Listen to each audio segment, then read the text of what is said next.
اعوذ باللہ من الشیطان الرجیم بسم اللہ الرحمن الرحیم ولا تہینوا، اے ایمان والو سستی نہ کرو، ولا تحزنوا اور غم بھی نہ کرو، غمگین بھی نہ ہو جاؤ، وانتم الاعلون تم ہی بلند ہو کر رہو گے، ان کنتم مؤمنین اگر تم ایمان والے ہو۔ شرط یہ ہے کہ تمہارا ایمان مکمل ہو، ایمان کو مضبوط کرو تو تم ہی بلند کیے جاؤ گے۔ ان یمسسکم قرح، اگر پہنچا ہے تم کو زخم تکلیف، فقد مس القوم قرح مثلہ، پس تحقیق ایک قوم کو بھی ایسا ہی تم جیسا ہی زخم پہنچ چکا ہے۔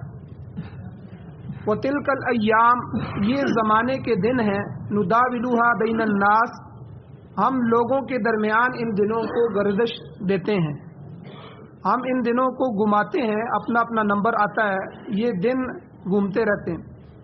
وَلِيَعْلَمَ اللَّهُ الَّذِينَ آمَنُوا، اور اس کی وجہ یہ ہے تاکہ اللہ تعالیٰ ممتاز کر دے، ظاہر کر دے ان لوگوں کو جو ایمان لائے۔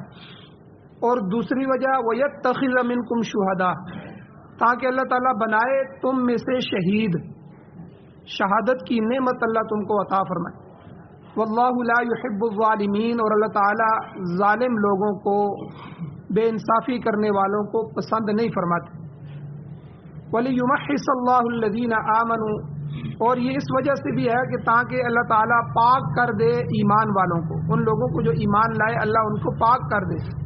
وَيَمْحَقَ الْكَافِرِينَ، اور ایک وجہ یہ ہے کہ اللہ کافروں کو مٹا دے۔ ام حسبتم، کیا تم لوگوں نے یہ گمان کر لیا ہے، ان تدخلوا الجنہ، کہ تم اسی طرح جنت میں داخل ہو جاؤ گے۔ وَلَمَّا يَعْلَمِ اللَّهُ الَّذِينَ جَاهَدُوا مِنْكُمْ، حالانکہ ابھی تک اللہ تعالیٰ نے ظاہر نہیں کیا ان لوگوں کو جنہوں نے تم میں سے جہاد کیا۔ وَيَعْلَمَ الصَّابِرِينَ، اور اللہ تعالیٰ نے ابھی تک ان لوگوں کو ظاہر نہیں کیا جو صبر کرنے والے۔ وَلَقَدْ كُنْتُمْ، اور تمہیں کیا ہو گیا، حالانکہ تم تمنون الموت، موت کی تمنا کرتے تھے، من قبل، اس سے پہلے، ان تلقوہ، یہ کہ تم اس سے مل جاؤ، یعنی تم موت سے یعنی شہادت کی تمنا کرتے تھے۔ فقد رأیتموہ، پس تحقیق تم نے اس کو دیکھ لیا، وانتم تنظرون، اس حال میں کہ تم آنکھوں کے سامنے اس کو تک رہے تھے، دیکھ رہے تھے۔ سورہ آل عمران کی آیت نمبر 139، 140، 41، 42 اور 143، یہ 5 آیتیں آپ کے سامنے تلاوت ہوئی ہیں، آپ نے ان کا ترجمہ سنا۔ سب سے پہلے ان آیتوں کا پچھلی آیتوں کے ساتھ تعلق کیا ہے، ربط کیا ہے، ربط آیات۔ یہ چونکہ غزوہ احد کی بات چل رہی ہے، پیچھے سے بھی اللہ تعالیٰ نے غزوہ احد کے واقعے کو بیان فرما رہے ہیں، تو غزوہ احد جو ہوا تھا اس کے موقع پر مسلمانوں میں جو کمزوری واقع ہو گئی تھی، اس کے ازالے کے لیے، اس کو دور کرنے کے لیے اللہ تعالیٰ نے بعض احکام نازل فرمائے۔ یعنی بیچ میں یہ جو پچھلے درسوں میں جو 2-3 احکام بیان ہوئے ہیں، یہ اللہ نے اس کمزوری کو دور کرنے کے لیے نازل فرمائے۔ سب سے پہلے اللہ تعالیٰ نے سود خوری سے منع فرمایا، لا تأکلوا الربا اضعافا مضاعفا، ایمان والو سود کو ڈبل ٹربل دگنا تر دگنا کر کے نہ کھاؤ، سود سے منع کیا۔ پھر اللہ تعالیٰ نے غلطیوں اور کوتاہیوں سے بچنے کی تلقین فرمائی۔ پھر تیسرے نمبر پر والکاظمین الغیظ، غصے کو دبانے کا حکم دیا، اور والعافین عن الناس، پھر اللہ تعالیٰ نے لوگوں کو معاف کرنے کی تعلیم دی۔ پھر ينفقون فی السراء والضراء، کہ ہر خوشی اور تکلیف میں راہ خدا میں خرچ کرنے کی ترغیب اللہ تعالیٰ نے دی۔ اور پھر اللہ نے فرمایا کہ اگر ان سے کوئی گناہ ہو جاتا ہے، گناہ سرزد ہو جائے تو اس سے تائب ہو جاتے ہیں، تو تائب ہونے کا، توبہ کرنے کا طریقہ بتلایا کہ انسان اللہ تعالیٰ کو اور اس کی وعیدوں کو یاد کر کے اس سے بخشش طلب کرے، گناہ کی معافی مانگے، اور آئندہ کے لیے ایسی برائی سے رک جائے اور اس پر اصرار نہ کرے، ہمیشگی اختیار نہ کرے، بار بار اس گناہ کو نہ کرے۔ تو اللہ نے فرمایا جو کوئی ان احکام پر عمل پیرا ہوگا، عمل کرے گا، اسے اللہ تعالیٰ کی بخشش نصیب ہوگی اور اللہ کی ہر نعمت اس کے سامنے حاضر ہوگی۔ تو یہ تو پچھلی آیات کا خلاصہ ہے۔ آج کی آیات میں اللہ تعالیٰ نے مسلمانوں کی حوصلہ افزائی فرمائی اور یہ فرمایا کہ اگر کسی وقت کوئی کمزوری واقع ہو جائے، کوئی غلطی سرزد ہو جائے تو انسان کو دل نہیں ہار دینا چاہیے، دل ہار کر جہاد سے ہی منہ موڑ لے تو یہ کام اللہ کہتے ہیں جائز نہیں ہے، بلکہ اسے نئے ولولے، نئے جوش و خروش کے ساتھ جہاد کی تیاری کرنی چاہیے اور جہاد کے میدانوں میں اترنا چاہیے۔ اور اللہ تعالیٰ ارشاد فرماتے ہیں وَلَا تَهِنُوا، وہن سے ہے سست نہ ہو جاؤ۔ عربی زبان میں وہن سستی اور کمزوری کو کہا جاتا ہے۔ یاد رکھیں جب انسان کا نقصان ہوتا ہے، نقصان سے انسان کے جو حوصلے ہوتے ہیں وہ پست ہو جاتے ہیں، اور اس سے ظاہر بات ہے جب نقصان ہوگا تو غم ہوگا، غم جب لاحق ہوگا تو بدن اور ارادے ٹوٹ جاتے ہیں۔ یہ غم جو ہے یہ بدن کو بھی اور ارادوں کو بھی توڑ دیتا ہے۔ بعض لوگوں کو اتنا غم ہوتا ہے اس کو دل پہ لے لیتے ہیں، ہارٹ اٹیک ہو جاتا ہے، اسی وقت مر جاتے ہیں۔ تو یعنی اللہ تعالیٰ نے مسلمانوں کو یہ فرمایا، حالانکہ یہ مومن کے لیے زیب نہیں ہے، تو کہ دین کے معاملے میں یعنی جہاد کرنے میں یا کسی دوسری نیکی کرنے میں اس سلسلے میں وہن کو اختیار کرنا یہ اچھی صفت نہیں ہے، اس لیے ایمان والوں کو منع فرمائی۔ سستی، اب دنیا کے کاموں میں بھی دیکھیں، ایک آدمی نے ایک کاروبار شروع کیا، پیسے لگائے، اس کو بنایا، سب کچھ کیا، اب اس میں نقصان ہو گیا، شروع میں ہی نقصان ہو گیا، تو اب بعض لوگ اپنے ارادوں کو توڑ دیتے ہیں، سست ہو جاتے ہیں، غم لاحق ہو جاتا ہے، تو اگر وہ دوبارہ ہمت کریں تو وہ دوبارہ اس میں کامیاب ہو سکتے ہیں۔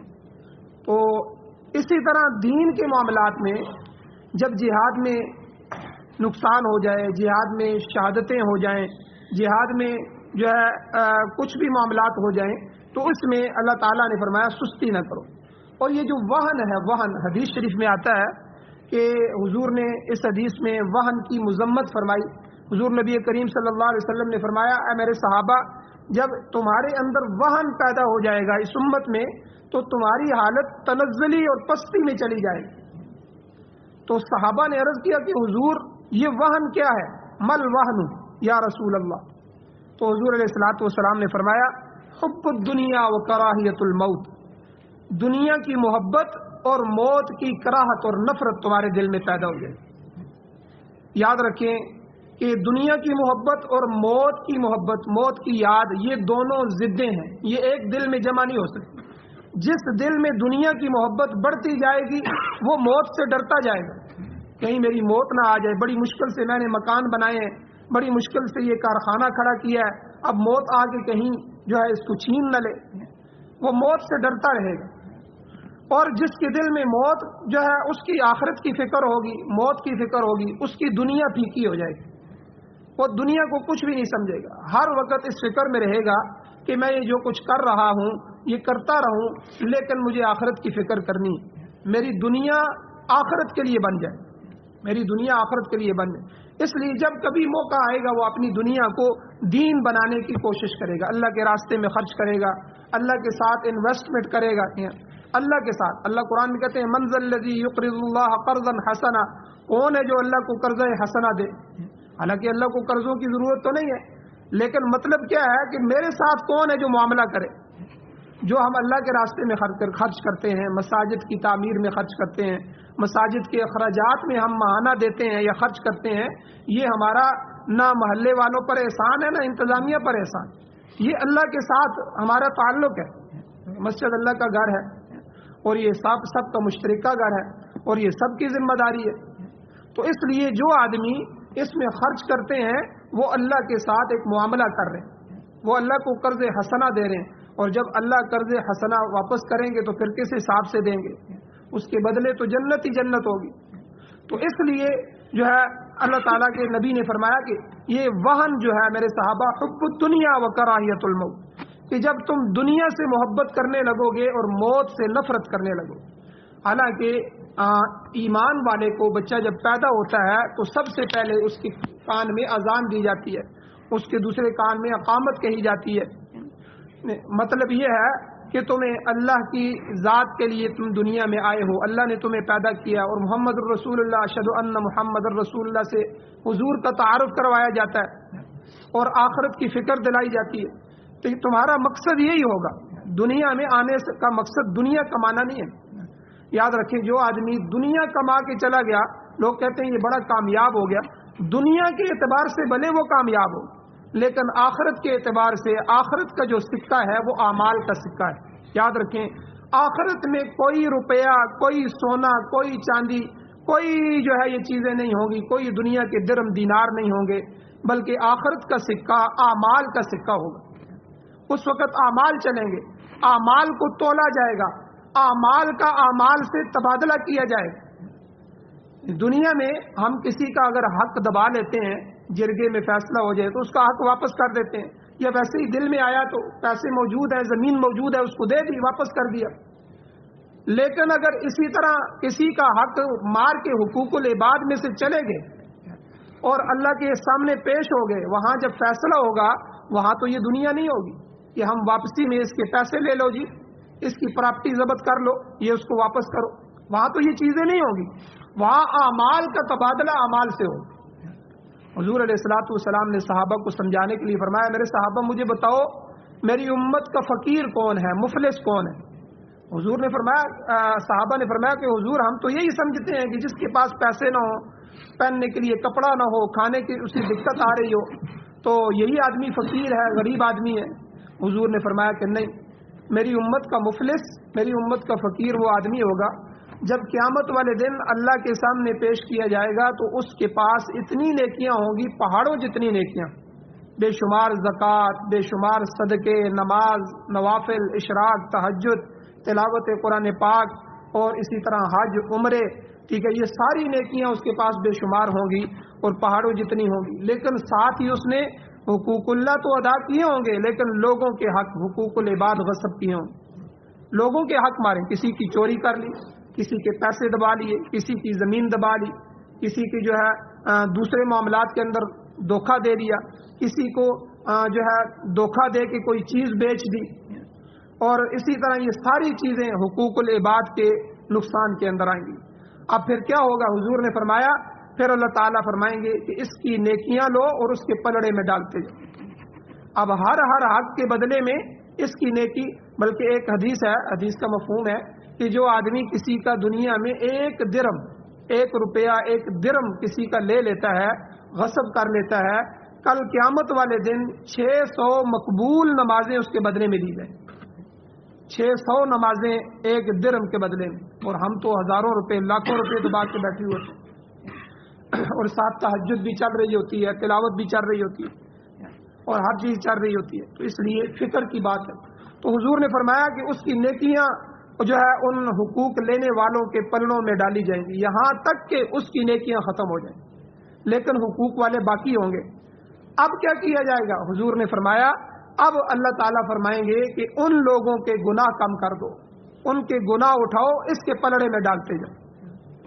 اب ان کے گناہ، تو حضور نے فرمایا کہ اتنی بڑی نیکیاں لے کر آنے والا حقوق العباد کی وجہ سے ایسا پکڑا جائے گا کہ وہ آخر اتنے بڑے گناہوں کے پہاڑ لے کر جہنم میں گھسیٹ کر ڈال دیا جائے۔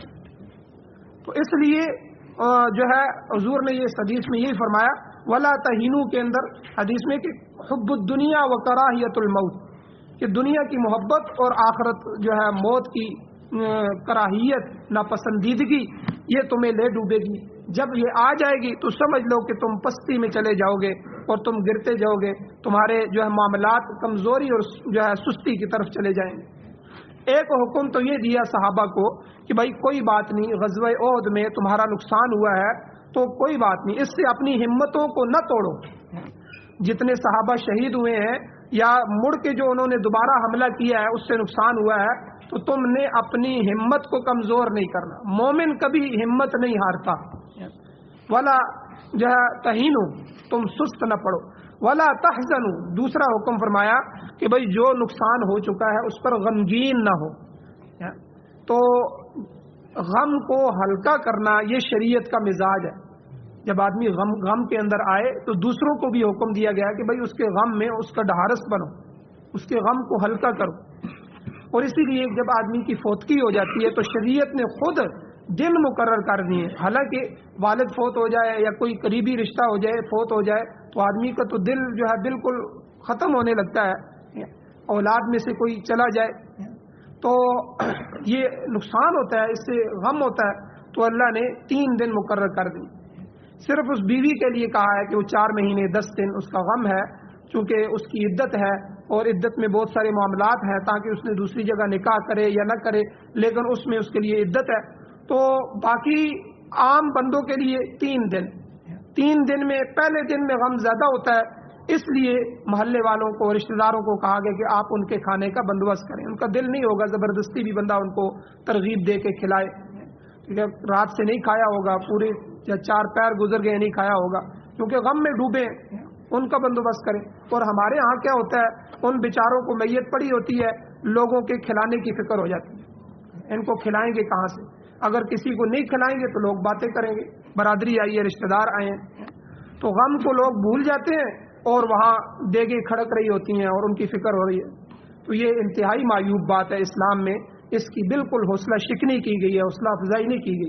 تو اس لیے بہرحال پہلے دن کا غم زیادہ ہوتا ہے, پھر دوسرے دن غم کو ہلکا کریں, خود ہلکا کریں, اور تیسرے دن بالکل ہلکا کر دیں, ٹھیک ہے, اس غم کو اپنے اوپر سے اتار دیں, اور چوتھے دن اپنے کام کاج میں چلے جائیں. ٹھیک ہے, چوتھے دن شریعت کی طرف سے بیٹھنے کی اجازت نہیں ہے. ہم رسم و رواج کے حساب سے 40 دن بیٹھیں, یہ پورا سال بیٹھے رہیں, یہ ہمارا اپنا ایک عمل ہے, اس کا حساب بھی دینا ہے. ورنہ شریعت کی طرف سے 3 دن ہے. 3 دن کے بعد اپنا بوری بستر اٹھائیں, اپنے کام کاج میں لگیں. تو غم کو ہلکا کریں. اسی لیے غمی کے موقع پر اپنا ماتھا پیٹنا, سر کو بالوں کو اجاڑنا اور سر پہ مٹی ڈالنا اور سینہ پیٹنا, یہ ساری چیزیں جو ہے اس سے منع کیا گیا. یہ غم کو بڑھانے کی علامت. اور کوئی آ کر جو ہے کسی کا غم بڑھائے, اس سے بھی شریعت نے منع کیا. اس کو حوصلہ دیں, بھائی اللہ کی امانت تھی, اللہ تعالیٰ نے لے لی, اللہ آپ کو صبر دے, آپ صبر کریں. تو اس طرح کی باتیں کریں تاکہ اس کے دل میں صبر پیدا ہو, غم ہلکے سے ہلکا ہو. تو یہاں بھی اللہ تعالیٰ نے فرمایا وَلَا تَحْزَنُوا, جو تمہیں غزوہ احد میں نقصان ہو چکا ہے تو اس پر غمگین نہ ہو, چونکہ جو زخم لگ چکا ہے, بڑے بڑے اکابر صحابہ شہید ہوئے ہیں, خود نبی کریم صلی اللہ علیہ وسلم کو تکلیف پہنچی ہے. حضور کو جو زخم لگا تھا, میں نے پیچھے بھی بیان کیا کہ وہ زخم اتنا گہرا تھا کہ وہ بند نہیں ہو رہا تھا. حضرت فاطمہ الزہرا پانی لا رہی تھی, حضرت علی سر کو دھو رہے تھے, تو وہ زخم خون نہیں بند ہوتا. پھر ایک چٹائی تھی, اس کو جلا کے راکھ بنایا گیا, اس راکھ کو بھرا گیا تو پھر جا کے خون بند ہوا. حضور علیہ السلام کا ایک دندان مبارک, ایک دانت مبارک بھی شہید ہو گیا. وہ خود کی کڑیاں جو تھیں وہ کڑیاں دانتوں کے اندر لگ گئی.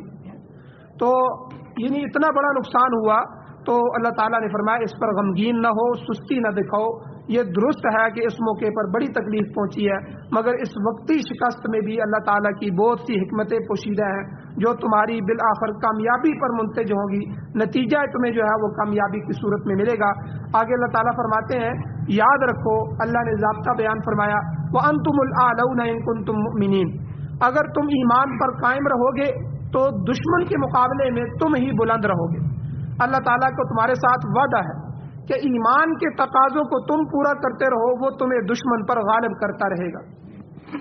آج کے دور میں سب سے بڑی مثال میں اکثر دیتا ہوں, امارت اسلامیہ افغانستان کی, طالبان کی مثال.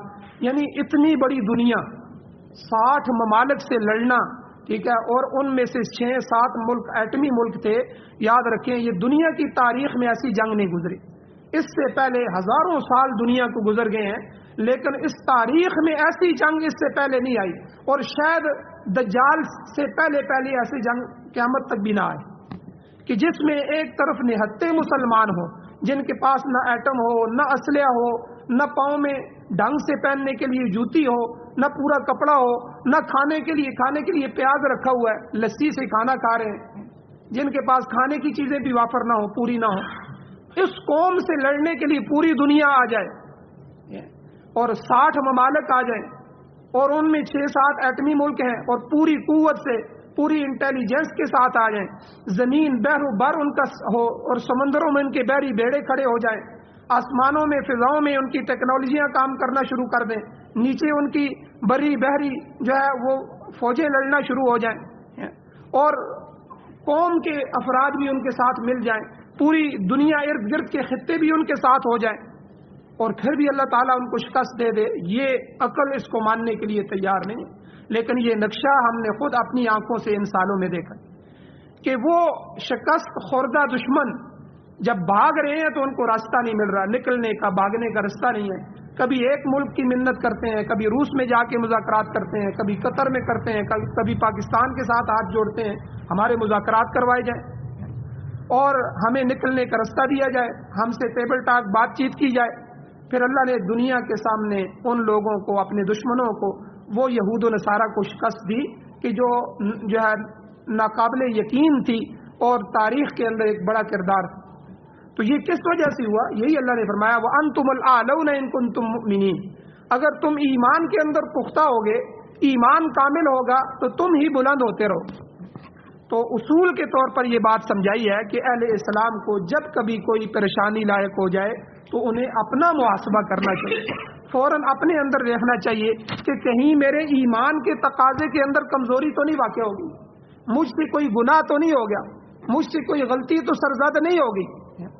امام سفیان ثوری رحمہ اللہ کا واقعہ یا کسی بڑے بزرگ کا واقعہ ہے، وہ کہتے ہیں جس دن میرا گھوڑا بدک جائے، میرا گھوڑا مجھے سوار نہ ہونے دے، تو تب بھی میں سمجھتا ہوں یہ میرے کسی گناہ کی سزا ہے۔ یعنی حالانکہ گھوڑے ہیں، بدک جاتے ہیں، کہتے ہیں میں اس غلطی پر بھی اس تکلیف پر بھی یہ سمجھتا ہوں آج مجھ سے کوئی نہ کوئی غلطی ہوئی ہے، کوئی سنت چھوٹ گئی ہوگی یا کوئی خلاف سنت عمل یا کوئی گناہ کا بات ہوئی ہوگی کہ جس کی وجہ سے آج گھوڑا بھی میری بات نہیں مان رہا، میرا گھوڑا ہے میری بات نہیں مان رہا۔ تو اس لیے قرآن مجید میں اللہ فرماتے ہیں ظہر الفساد فی البر والبحر بما کسبت ایدیہم، ایک جگہ فرمایا ایدی الناس، یہ جو زمین میں بحر و بر میں جو فساد آتا ہے، یہ نقصان آتے ہیں، یہ جو زلزلے آتے ہیں، یہ جو نقصانات ہوتے ہیں، اللہ کہتے ہیں یہ لوگوں کی کمائیاں ہیں جو ان کے ہاتھوں نے کمائی ہیں۔ تم جتنے گناہ کرو گے اللہ تعالیٰ اتنی وبائیں بھیجیں گے، اتنی بیماریاں آئیں گی، اتنی سزائیں آئیں گی۔ قادسیہ کی جنگ تھی، قادسیہ کی جنگ کے جو سالار تھے حضرت سعد بن ابی وقاص رضی اللہ تعالیٰ عنہ تھے۔ دوران جنگ جب بعض مورچوں پر مسلمانوں کو پریشانی لاحق ہوئی تو آپ نے مجاہدین کو جمع فرمایا اور کہا کہ اے لوگوں، میں سمجھتا ہوں کہ ہماری یہ کمزوری کسی گناہ کی وجہ سے، ضرور ہم سے کوئی کوتاہی ہوئی ہے جس کی وجہ سے ہمیں یہ نقصان ہو رہا ہے، ہمیں اس کی تلافی کرنی چاہیے، اور سب مل کر اللہ تعالیٰ سے اپنے گناہوں کی معافی مانگتے ہیں، مجھے یقین ہے کہ اللہ تعالیٰ کامیابی عطا فرمائے گا۔ چنانچہ ایسا ہی ہوا کہ انہوں نے استغفار کیا، 3 دن اور 3 راتیں تک متواتر جنگ ہوئی، آخر اللہ تعالیٰ نے عظیم فتح عطا فرمائی۔ تو اس لیے اللہ تعالیٰ نے فرمایا اگر تم ایمان پر قائم رہو گے تو تم ہی غالب آؤ گے، اور آدمی کو اپنا محاسبہ کرنا چاہیے، کہیں کوئی ایسا عمل تو نہیں ہے کہ جس کی وجہ سے مجھے دنیا میں نقصان ہو رہے ہیں۔ تو بعض دفعہ نقصان وہ عذاب کی صورت میں ہوتے ہیں، بعض دفعہ اللہ کی طرف سے آزمائش ہوتی ہے، اس میں بندے کو صبر کرنا ہوتا ہے۔ اللہ جل شانہ سے دعا ہے اللہ ہمیں عمل کی توفیق عطا فرمائے، اور یہ جو حالات کا تغیر ہے یہ بھی اللہ کی طرف سے ہوتا ہے۔ انشاءاللہ کچھ مسائل اس کے ہیں کل کے درس میں بیان کیے جائیں گے۔ اللہ جل شانہ سے دعا ہے اللہ ہمیں عمل کی توفیق عطا فرمائے، آمین۔ الحمدللہ رب العالمین والعاقبۃ للمتقین والصلاة والسلام علی رسولہ النبی الامی الکریم۔ اللهم ربنا آتنا فی الدنیا حسنۃ وفی الآخرۃ حسنۃ وقنا عذاب النار۔ یا اللہ ہماری کمیوں کوتاہیوں کو معاف فرمائیے، یا اللہ درگزر فرمائیے، صغیرہ کبیرہ گناہوں کو معاف فرمائیے۔ یا اللہ قرآن و سنت کو سننے، سمجھنے، اس پر عمل کرنے کی توفیق عطا فرمائیے۔ یا اللہ جہاد کے معاملے میں خصوصی طور پر ہمارے اندر یا اللہ کمزوریاں ہیں، یا اللہ آپ کے نبی کی جہاد اور آپ کے نبی کی تلواریں، آپ کے نبی کے تیر، یا اللہ آپ کے نبی کے جو نیزے ان کے گھر میں موجود تھے، آج یا اللہ ہمارے پاس اسباب بھی نہیں ہیں۔ یا اللہ یہ ہماری کمزوریاں ہیں، جب سے مسلمان کمزور ہوا یا اللہ وہ مغلوب ہو رہے ہیں۔ یا اللہ ہمارے اندر جذبہ جہاد پیدا فرمائیے۔ یا اللہ اپنی جان مال عزت آبرو اپنے دین کی بلندی کے لیے، غلبہ دین کے لیے یا اللہ اس کی قبولیت فرمائیے، یا اللہ اس کو قربان کرنے کی توفیق نصیب فرمائیے۔ یا اللہ ہماری نسلوں میں قرآن کے حافظ، قاری، عالم، مفتی، مجاہد، غازی، شہید اور دین کے داعی پیدا فرمائیے۔ یا اللہ دین کے ساتھ ہمیں منسلک فرمائیے، یا اللہ دین اختیار کرنے اور اسی پر مرنے کی توفیق عطا فرمائیے۔ یا اللہ یہ جو وہن ہے، سستی ہے یا اللہ، اور ان غمگین ہیں، ان غم کے اندر یا اللہ آپ ہمارا سہارا بن جائیے۔ یا اللہ سستیوں کو دور فرمائیے، مسلمان کو مستعد فرمائیے، یا اللہ پوری دنیا میں یا اللہ اور پاکستان میں اپنا نظام غالب فرمائیے، یا اللہ سارے باطل نظاموں کو ختم فرمائیے، یا اللہ جو حضرات بیمار ہیں ان کو شفا عطا فرمائیے، مشتاق صاحب بیمار ہیں ان کے لیے دعا فرمائیں، یا اور ایک اور دوست ہیں ان کی والدہ بیمار ہیں ان کے لیے دعا فرمائیں، اللہ جل شانہ ان سب کو صحت کاملہ عاجلہ مستمرہ عطا فرمائیں، اور اس کے علاوہ جتنے حضرات پریشان حال ہیں اللہ ان کی پریشانیوں کو دور فرمائے، جو حضرات ایمان کی حالت سے اس دنیا سے جا چکے ہیں یا اللہ ان سب کی بخشش فرمائیے۔ صلی اللہ تعالی علی خیر خلقہ محمد و آلہ و اصحابہ اجمعین برحمتک یا ارحم الراحمین۔